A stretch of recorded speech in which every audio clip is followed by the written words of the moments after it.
Todos os anos, no Memorial Day, uma moça vai ao pequeno cemitério da comunidade em sua cidade.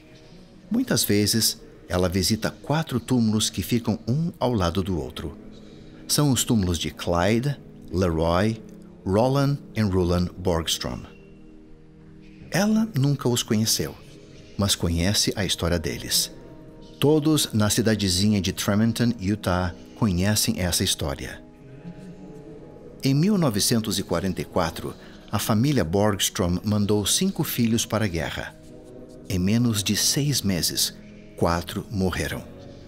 Clyde morreu num acidente enquanto limpava uma pistola de pouso. Leroy levou um tiro quando cuidava de um companheiro ferido na Itália. Roland morreu na Alemanha após um bombardeio aéreo. Seu irmão gêmeo Rulon morreu na França.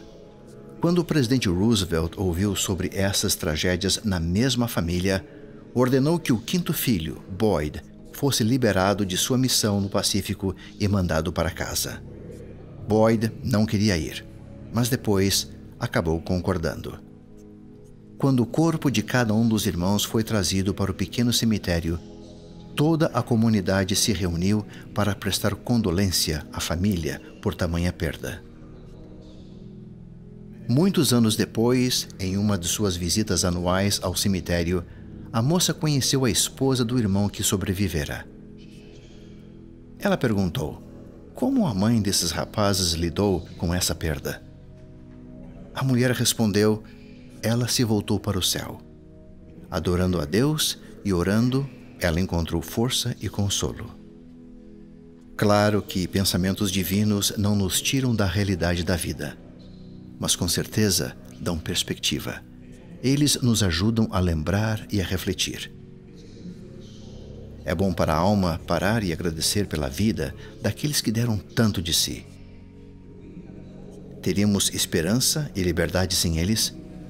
Teríamos a chance de ter paz e prosperidade sem os homens e mulheres corajosos que ainda nos protegem hoje? No Memorial Day, colocamos flores nos túmulos e lembramos dos que já partiram, especialmente dos que serviram o país. Honramos seu valente serviço e consideramos sagrado o seu sacrifício. Eles merecem ser lembrados.